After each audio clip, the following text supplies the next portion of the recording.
You're listening to the Intuitive Souls podcast. I am your host, Erica Russo, and this podcast is designed to educate, inspire, and enlighten. Let's wake up together.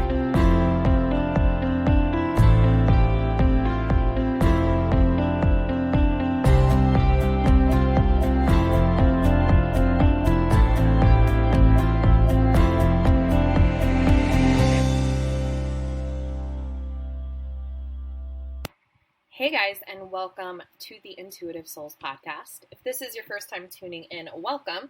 I'm glad the universe led you here. My name is Erica Russo, and I am a psychic medium and spiritual mentor. And in today's episode, I asked my dear intuitive friend, Steph White, to come back on. She was actually on a show last season, and we just kind of talked about her spiritual journey, and she just brought so much knowledge, and she's so down to earth. So I invited her to come back on the show so we can have another chat about all the woo things in life. We just basically kind of spoke. This was like a nice conversation because I don't get to talk to a lot of other people who are obsessed with tarot and oracle like I am. So it was really nice to kind of talk to her and see her input on the whole situation and what she does. And it was just such a nice low-key conversation. So I want to thank her for coming back on and just being so. She's really just very transparent about everything. She, kind of tells it like it is. And that's what I love about her. So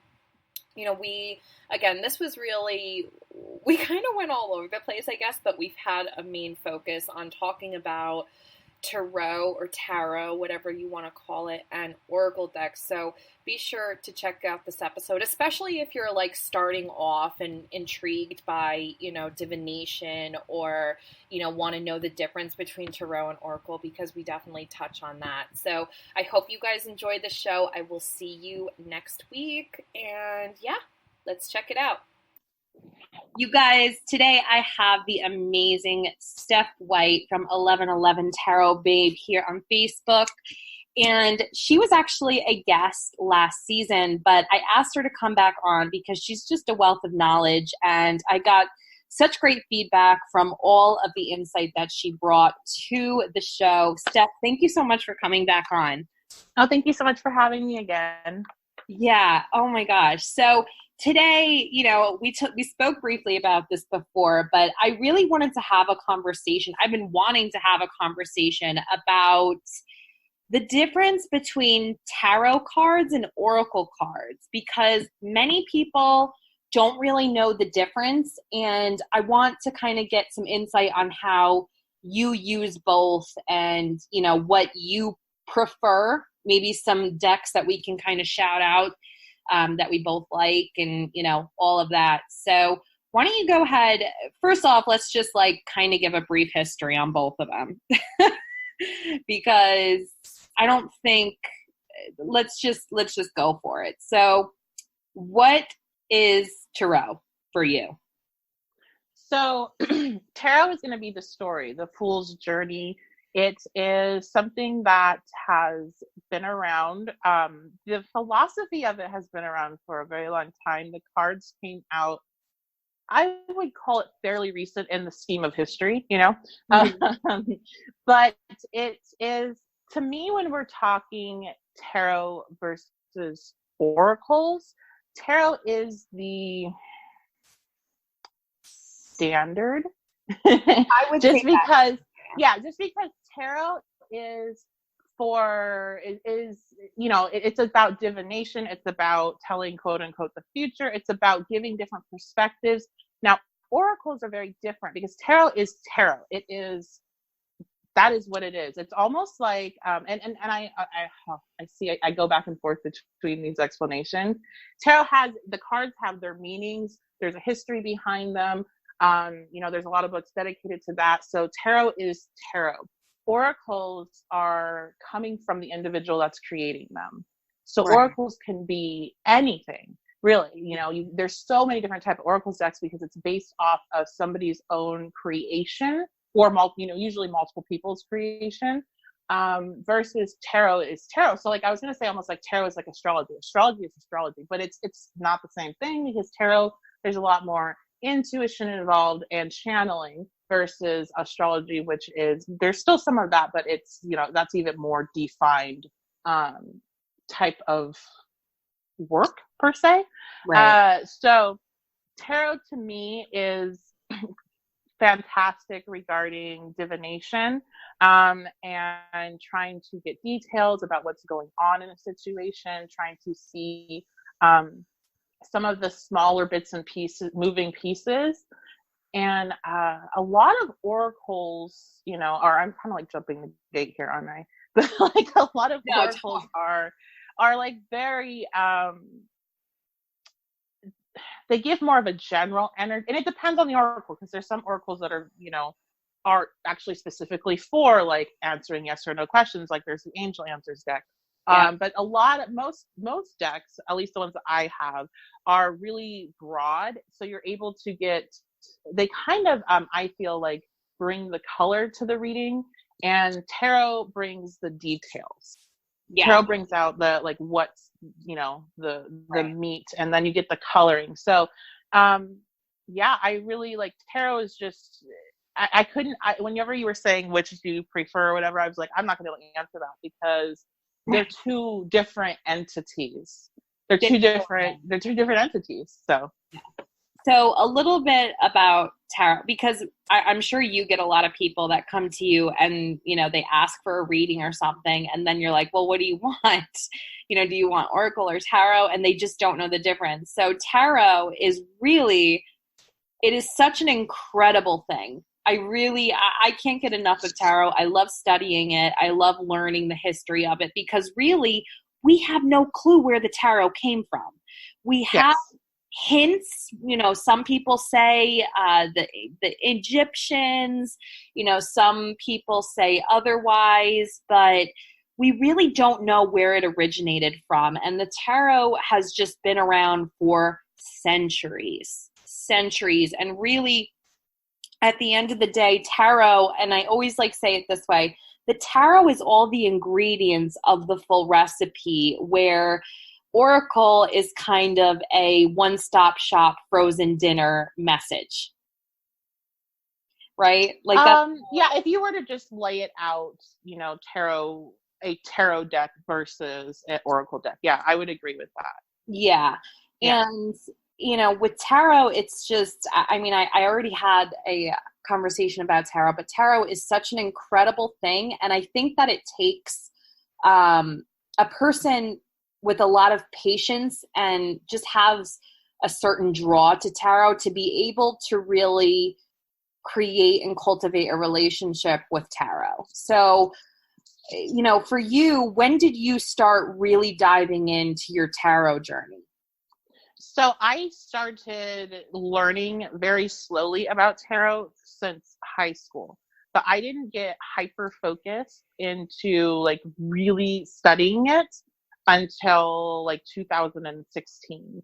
And it takes, I honestly, so everybody can read tarot, but it is a lot of information. It's a lot to learn. It's a lot to memorize, and it's a lot to put together. You have to learn about the history. You have to learn about the cards and their meanings. And then on top of that, you're learning how to integrate your intuition and all your gifts. So it is quite the challenge. And so I do feel like some people are more capable of taking that challenge on based on their drive. Based on my belief, based on past life and soul knowledge. Some things will pick up, some people pick up astrology incredibly quick. Astrology, if you're into that listening, or if you're into Erica, I'm a student and I do not pick it up quick. And it is very, like, it's so much. And I study it daily. I have a set time that I read my books, and I'm, and it's a very in-depth thing, but there are people, now everybody, it takes a long time to learn astrology because it's just so much information. However, there are people that they're able to just get the way they're able to express these thousands and thousands of ideas and placements and aspects and how they interact with each other and all these combinations, and they're able to bring it to somebody that has no idea what you're talking about and understand it. That's special. And so I do feel like there are some people they're able to take on this massive amount of information, plus the intuition and gifts and everything else that comes on top of that. And that's due to where their soul is and their past experiences. So that's my belief on that. But I always tell people, if you have the drive and desire to learn tarot, you can, but it takes memorization and it takes time, and you can't be, you're not going to learn it. Like, I see these videos like learn tarot overnight. Like, sure, you could get all the meanings, but it takes you time to develop the relationship with yourself, for one, and with the cards, because it doesn't matter if you have everything memorized. It doesn't mean that you're going to be able to truly comprehend what the cards are trying to tell you. So you have to have that relationship with yourself first and foremost before any piece of plastic on top of cardboard is going to assist you. The cards aren't magic, it's you. So yeah. Oh my God, spot on. Because I always say, like, I'm, with the people that I'm teaching tarot to right now, I say they're always asking for references to books. Like, they buy their first tarot deck, and I'm really super excited for them. And then they're like, well, what book should I buy with it? And I said, put it in your Amazon Prime checkout. But I first want you to create and cultivate a relationship with the deck, okay? Don't go to the textbook meanings. I want you to really connect with your deck and the cards and the story behind the cards before you go, writing down all of the textbook versions of it. And you will see that after you create this relationship and then you go to a good book, that there's a lot of similarities, and that all of this information that you got before even looking at a textbook was from your intuition. Yeah. You know what I mean? And I mean, that's what I truly say. Like, if you're really interested in tarot, and tarot is a journey. Like, once you start your tarot journey, I think it's like a lifelong thing. I think it follows the Fool's journey, which is the story of tarot, which is the story that's behind so much around us. It happens in everybody's lifetime. It is the plot of most movies. It is, and that's that's literally what happens. You pick up a deck and you are suddenly the Fool. You are stepping into the unknown. And then you encounter the High Priestess. You encounter your intuition, and you go through that journey yourself. And so I do recommend, there are certain books I recommend because I am that type that needs something to hold on to that's tangible. But I would never recommend I say go buy one book that you're drawn to. Don't go buy 5,000 books, because guess what? Everybody's interpretation is not going to link up what happens in real life when you're sitting those cards down. And like, there's times where the other day I had the 7 of Swords come out, and I said the 5 of Swords, and I was like reading it, and I'm thinking, like, you know what? I'm actually taking the 7 of Swords energy, and it's a combination of 5 of Swords and 7 of Swords. So that's not in any textbook. That's just what happens once you learn the basics, and then your intuition and everything starts to pick up. So I do like, there's some books that I think are good, especially if you're wanting to learn the history. When I was talking about the newness of tarot, I was talking about the Rider-Waite deck. If you want to like learn, and that's what the most common one you'll see whenever you go buy a deck, you'll see that imagery. There's like, really, I feel like there's a lot of good history, but that's actually something I would recommend to do after you've already learned the basic couple of words that go along with each card, right?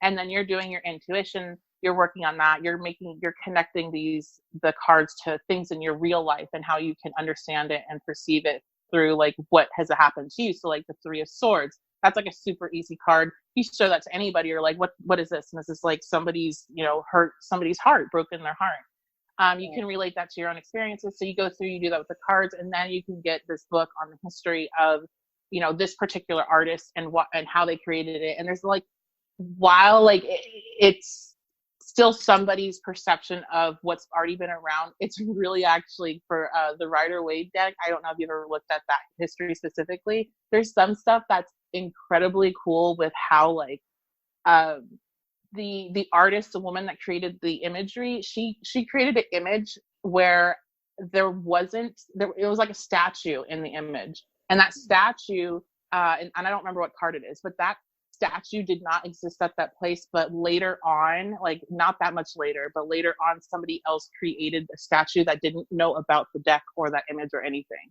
And I think it was some card related to, I think it was the High Priestess, actually. It was something that was related to it, and it was near like stained glass. So I'm really bad at quoting that kind of stuff. If you want to look into it, you'll have to stained glass and like what happened after. But it was almost like just showing that like that energy exchange, and just like, you know, the past reflecting on the present and the future and all that kind of stuff. So there's like, there's levels to it. That's the best way to say it.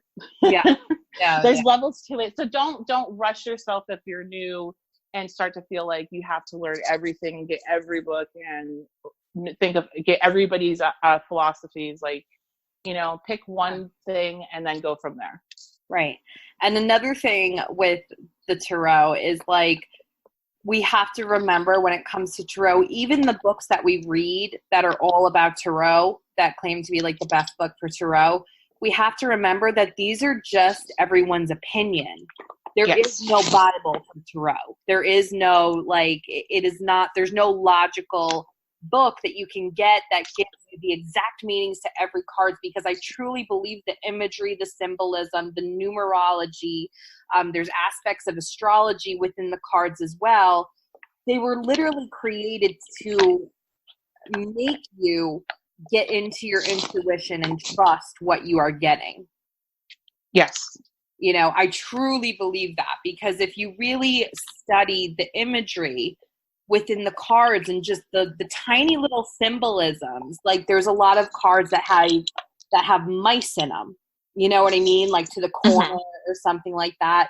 That symbolism of a mice means something. So, you know, the deeper in you go, the more connected you're going to be to the tarot and the better the reader you are. And like, you know, with tarot, we already spoke about the Rider-Waite, but like, what are some other decks that you like to connect with? So I have not checked out a Thoth deck yet.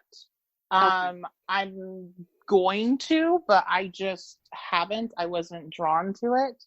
And so, I mean, I have, you know, multiple different decks from different artists, but they're all based off of the Rider-Waite standard. Well, you know, some of my decks actually have some additional cards or have slightly altered meanings, but I traditionally, the way I read is I read how I want. So like I really don't, it's very hard for me to explain. So like when you're talking about like when the client comes to me, I don't offer tarot versus oracle. I offer what I offer. So I have, you know, if you, whatever your question is or the topic, I'll let you know what to do in regards to like the timing of the reading. But in regards to the cards, I generally use both, unless for some reason I'm called to just use tarot or just use oracles, but I don't separate it because I've never seen a point to do that.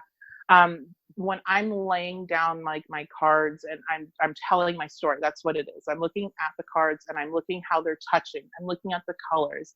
I'm looking how the colors flow. Does it start off dark and go to light? Does, you know, and so there's different aspects that I'm looking besides the actual like meaning of the cards. So regardless of whatever deck I have and whatever deck I'm using, there's a lot more that's going on than just what you're seeing for me. Yeah. So it's really hard to answer some of those questions. Right. But the Thoth deck is different, and I have heard a lot about it. I have read a lot about it. I just haven't had the opportunity to dive into it because I know there's a lot of very strong differences between the two types.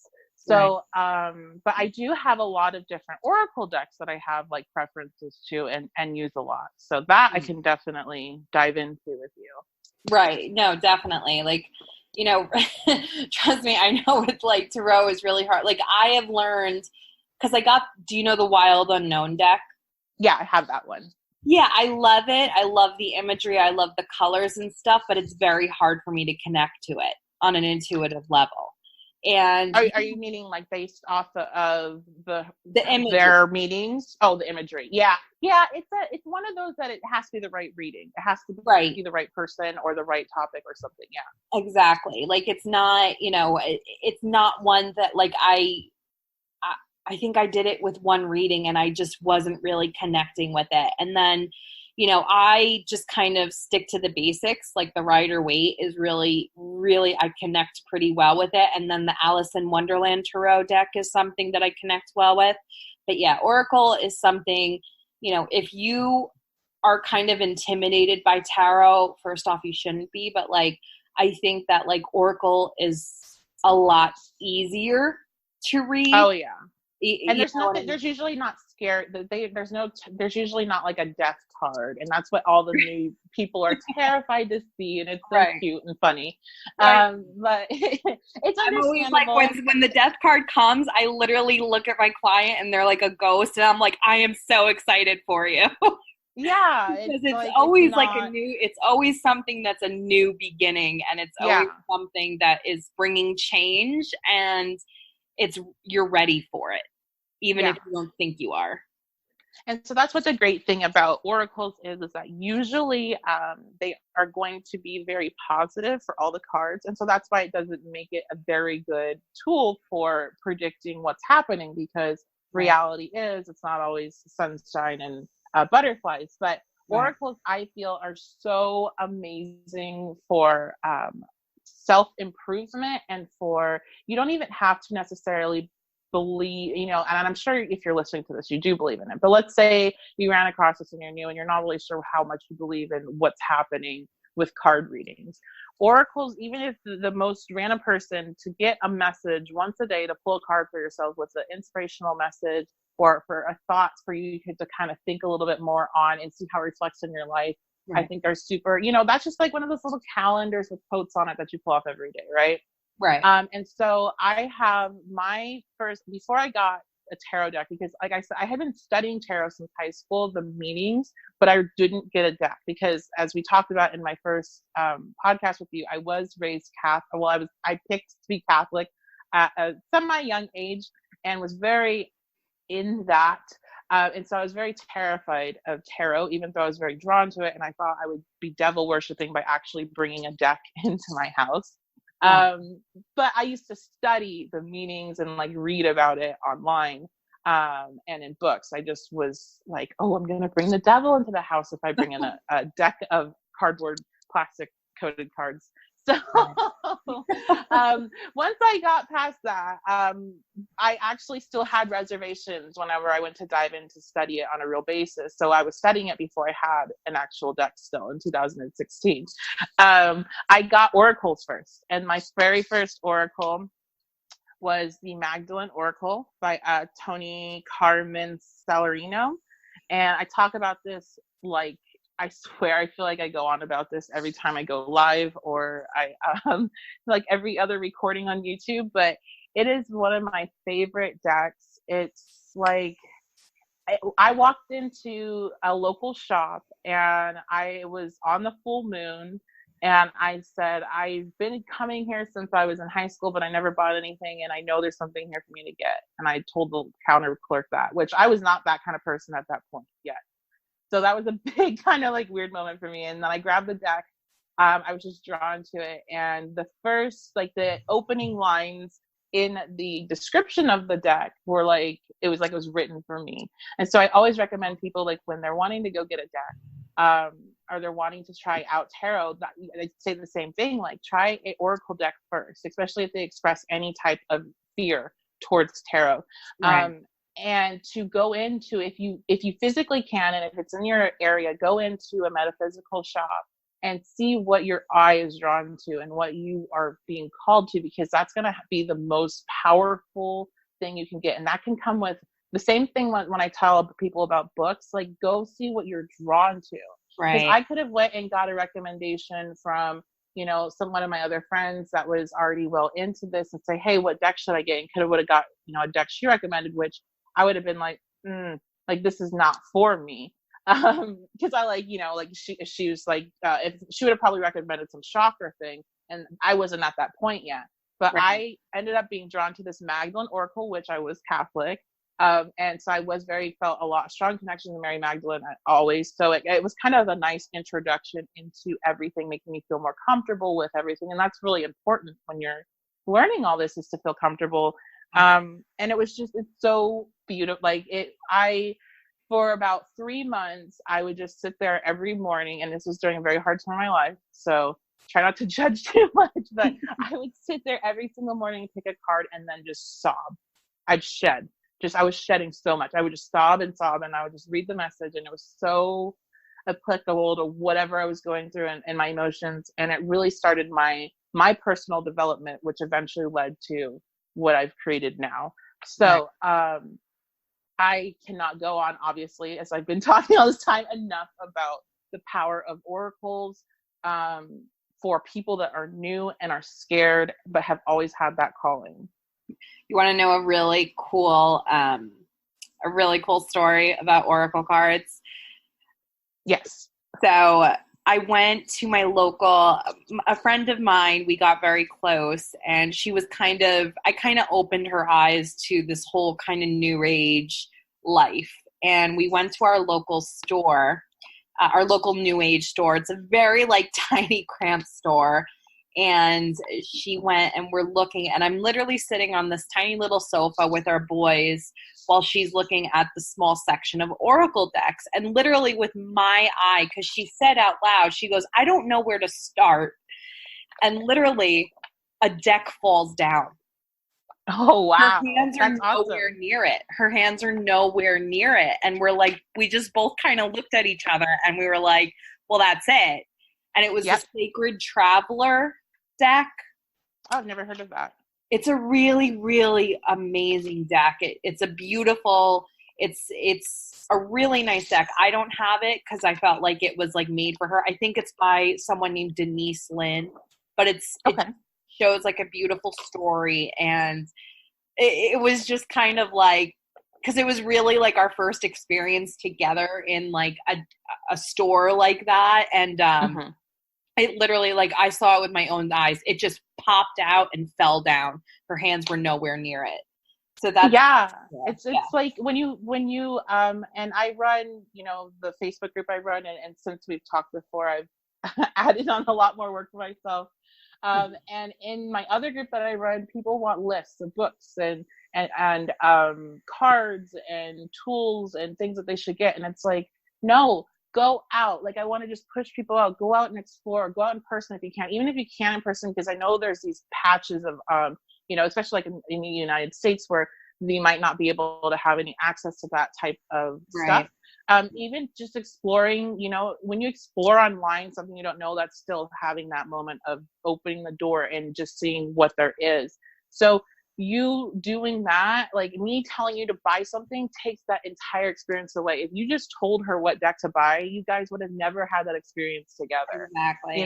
And so I am the big mean person in my groups when I'm I'm not giving you any information on lists, because you need to go and experience and start to dig. I will give you a little tip or a nudge, but I'm not taking away your fool's journey. I'm not taking your journey away from you, because it's all interconnected. We find the information that we need when we need it, and not before, and not when it's too late. That's always been my philosophy. So I think that's awesome. And I'm so glad that you had that experience, and so did she. That's really good for her. Especially I know, right? And that's the same thing I say with crystals is yes, for me, I will if someone asks for a crystal recommendation during a reading, I will usually feel where I need to go with that. But with that, I'm always just find your local new age store, take your right hand and go over all of the crystals, and you will feel the crystal that needs to go home with you. Yes. That's my first recommendation. And, I sell crystals in my shop. My first recommendation is still to people, go in person and go pick them out. And if you can't, then the same aspect. If you are online, I actually was just, because I don't have the time to go do go pick out the crystal that I want.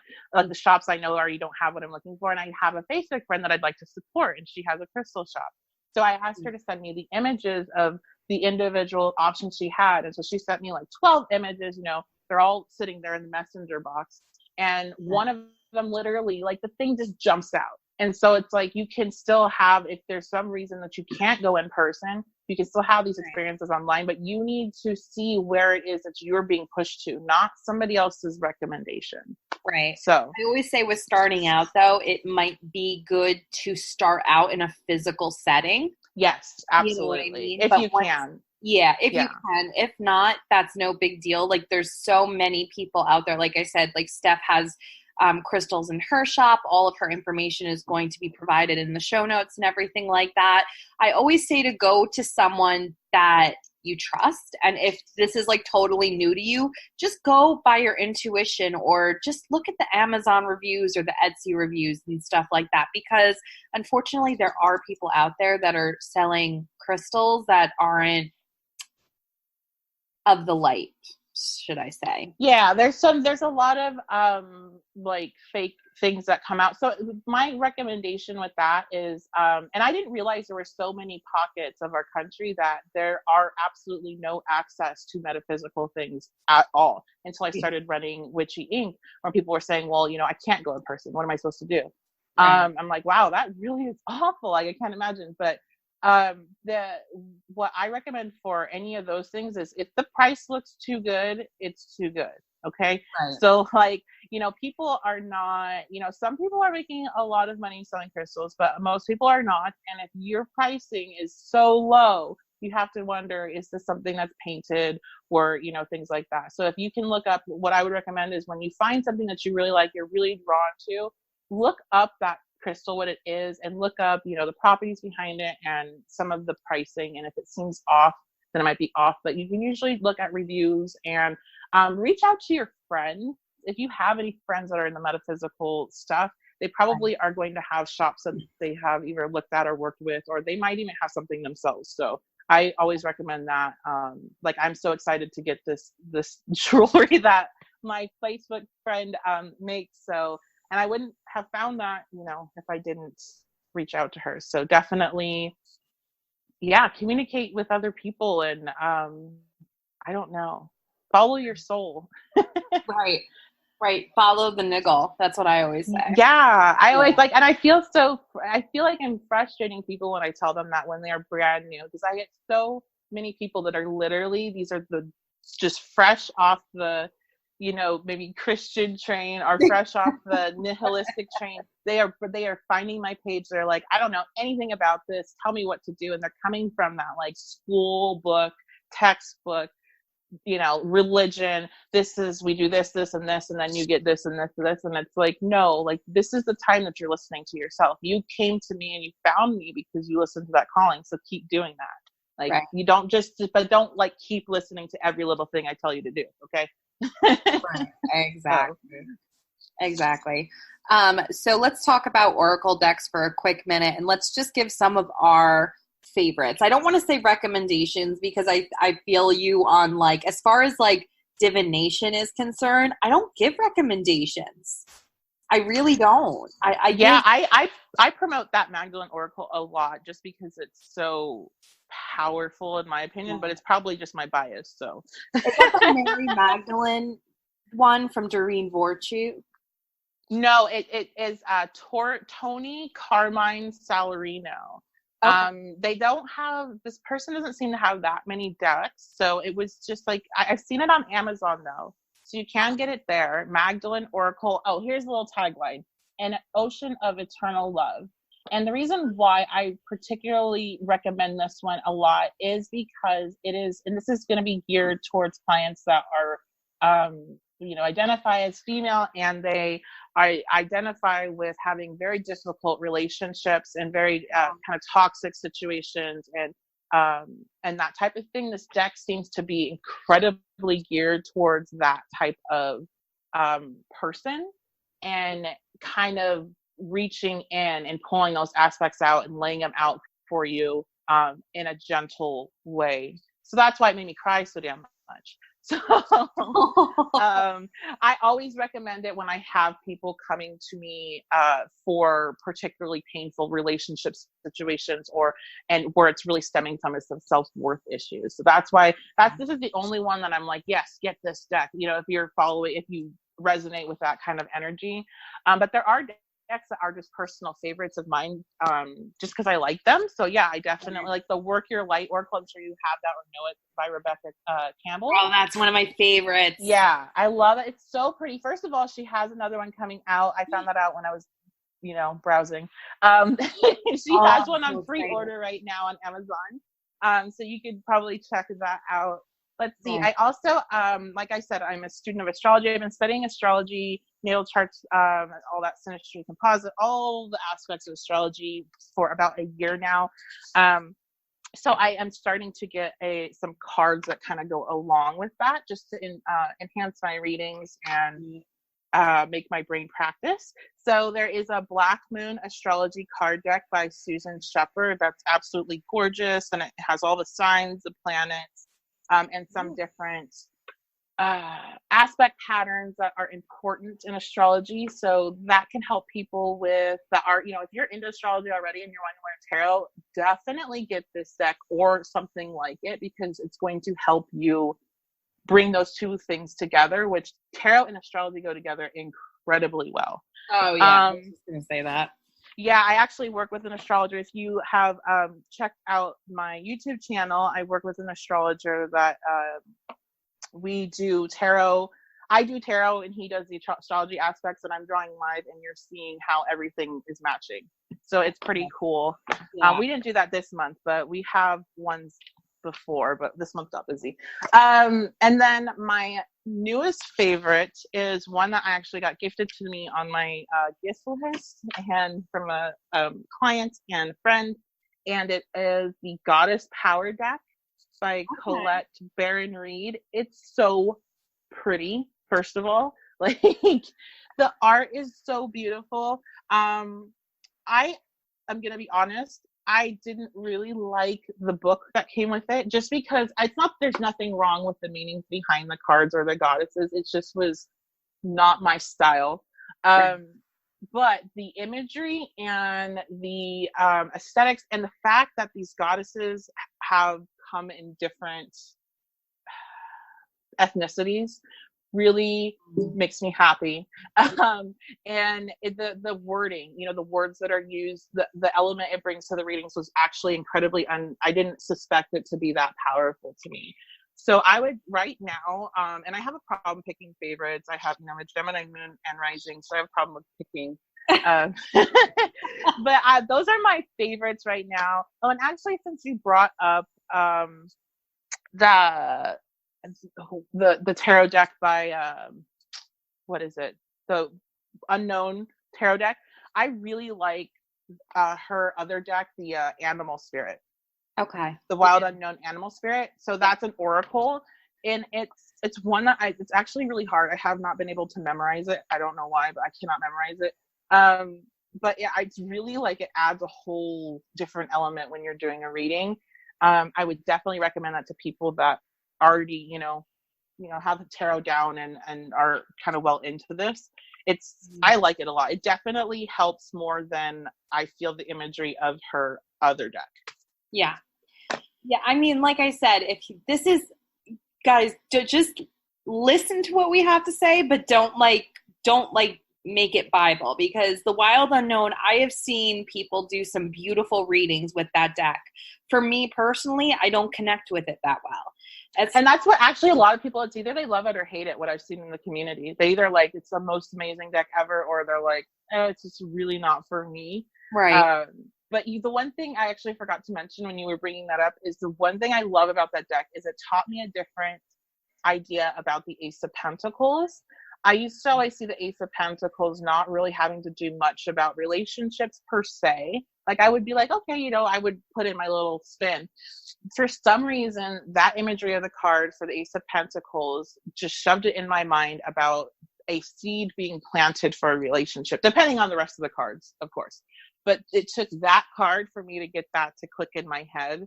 And so that's why it's like whatever you're drawn to, there's probably something in it, like a little is our friend Crystal, who has crystal clear, oh my god, I forgot the name of her page.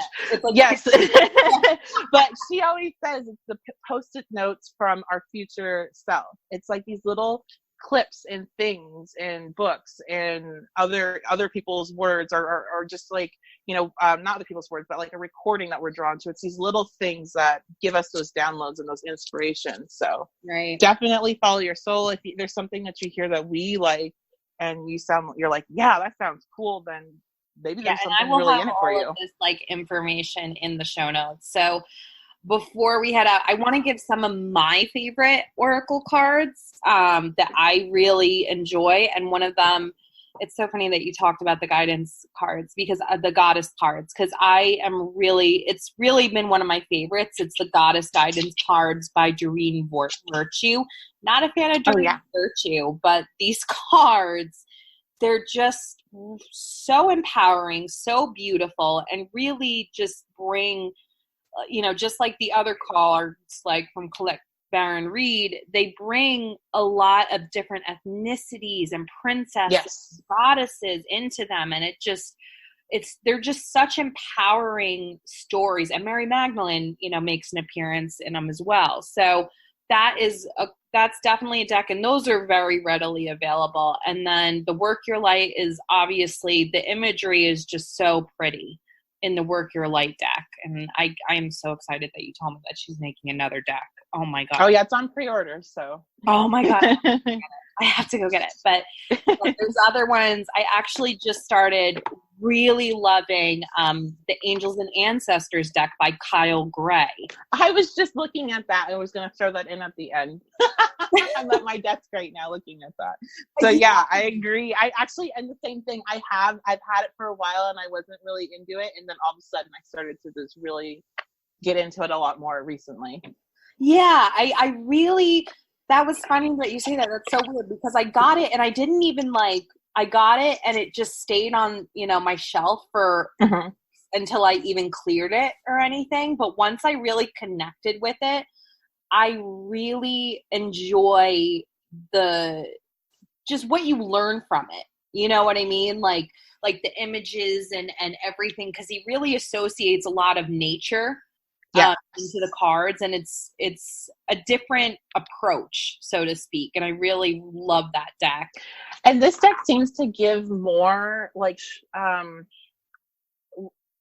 it's like, what is the right word for the way that he approaches the information that you're receiving? It's not so very fluffy and light and like inspirational. It's very, you can get into nitty gritty with these cards. You can get into some of the darker aspects, and it's something that's very unusual. And I think that's actually one of the reasons I really like to bring that in lately, because you're able to kind of get some shadow work, and you usually need like a shadow work deck to kind of do that kind of stuff with. But I actually saw some really good information regarding shadow work come out of this deck. So, and there's a grounding energy, I feel.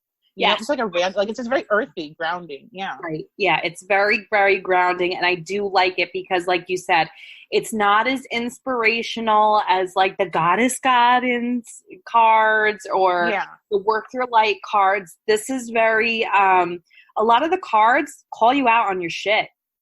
Basically, yeah. I pulled a card and I knew what it meant, but I had to go read the book, and it was it calls you out on a lot. It really calls you out on the healing that you need to do, and taking a step back from certain situations and stuff. And I just love that deck. And then my last deck, oh my God, do you know how many decks I have? It's insane. It's bad. You can never have too many, though. Right. I know, because they're all so different. But an old favorite of mine is The Universe Has Your Back deck by Gabrielle Bernstein. Yep, I have that one. Yeah. Yeah. Beautiful imagery. Really, really beautiful imagery. And it is a very inspirational kind of deck. It's not, I feel like you don't... That's basically for the people that just want to start their day off on the right foot. Like that's, Yes. you know what I mean? It's a good starter deck too. It's a very good deck for anybody wanting to start. Yeah, absolutely. Yeah. Absolutely. And she has another deck coming out too. Oh, I did not see that. Yeah. Super but attractive. yeah, there's so, now that this has started to pick up a lot more, there are so many more options that are coming out. It's very exciting to see all these different creations where you're getting to see different cultures and different types of people come out in something, you know, and it's, I feel like it's going to really help expand readings and just attract a lot of people in that were maybe afraid. There's a lot of like things that are very relatable. Like I've seen like there's that very like cute like Hawaii or whatever deck, tarot deck, and like there's I think an oracle deck that goes with it. So there's so much, there's so many options. Just even compared to 3 years ago, the options are crazy. Yeah, I know. It's really nice to see such, you know, I feel like for the longest time there was only like Doreen Virtue and that was it. Yeah. One prog, and now it's just more and more coming out, and it really is. It's so nice to watch. It's not good for my bank account, but you know. But Steph, thank you so much for coming on. So before we head out, I want to ask if there is someone out there that is just starting their tarot journey, what are 3 words of advice, or like 3 pieces of advice, I should say, that you would give them right now? I would say, first and foremost, make sure that you have a connection with yourself and with your true self, with your higher self, and what you're wanting to do with your soul. So make sure that you're meditating. There's that like middle tisk, make sure you meditate thing. Or at least set aside some time, like when you take a shower, to just reconnect with yourself. Because again, like we said earlier in the beginning, you can have the cards, you can have the meanings, but you won't be able to piece things together without that connection to your intuition. Secondly, I'm going to say to be easy on yourself. Don't feel like you have to learn everything at once. You can just draw 1 card a day for a while. That's what I personally did in the beginning. So you draw your 1 card in the morning. You look up the meaning behind it. If you have, additional books, you can check out the meanings or little tidbits about that in that book. And so then you can think about that card throughout the day, see how it might play out in your life. So you're able to make these connections in your brain with the card and things that happen actually to you. And that's something you can later reference whenever you're reading for another individual. And you take these little tidbits with you each and every time you interact with these cards, and then you see them play out in real life or in a client's life. Right. And then last is, I would highly recommend the first deck that you get be a traditional tarot, or whatever type of deck you pick, it be the traditional version of it, the traditional imagery. I'm sorry, I totally misunderstood your question about tarot before. I was thinking you were talking about Rider-Waite versus Sloth, but I love the the beautiful different variations of decks that all these different artists create. I love them, as I use them regularly, and I don't have any favorites really. I use all of them. I randomly pick the ones I'm going to use, but I don't feel like, coming from a learning perspective, it is beneficial because you need to learn the traditional one first and the imagery first before you see somebody else's rendition of it. Absolutely. Unless, of course, for some reason that you're like, no, I need to get that deck for some reason, then go ahead. Don't listen to me. But I would say that to make it easier on yourself and not to get so many messages at once, start off with a traditional deck and then go from there. And you can get different looking traditional decks, but you just want that traditional imagery. Yeah. I was going to say, start with the Rider-Waite based deck. You don't do the Rider-Waite based, but that's really the traditional go-to. But you want something that's Rider-Waite based. And, if you go to your local New Age store, the person should be able to help you with that. Yeah. If they don't know that, you might want to leave.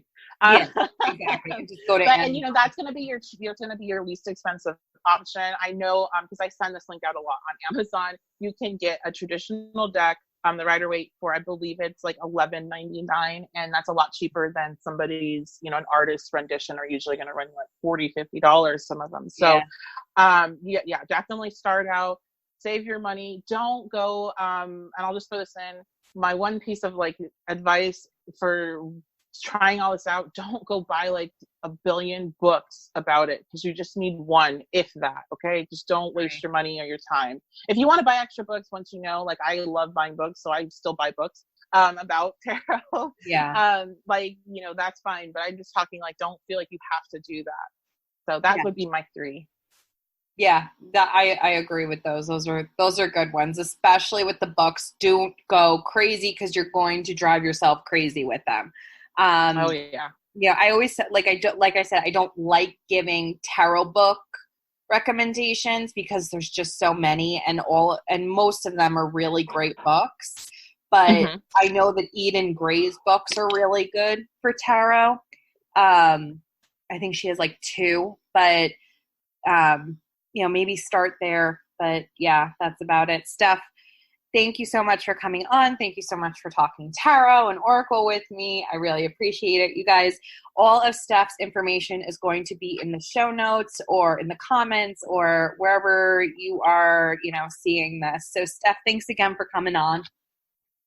Thank you so much for having me. Thank you. Bye, guys. Want a place for spiritual and personal growth? The Intuitive Souls monthly membership is now open for enrollment. With monthly trainings, virtual spiritual development circles, coaching calls, and access to the private Facebook group, this monthly membership gives you everything you need to help you grow your intuition and step into a higher level version of yourself.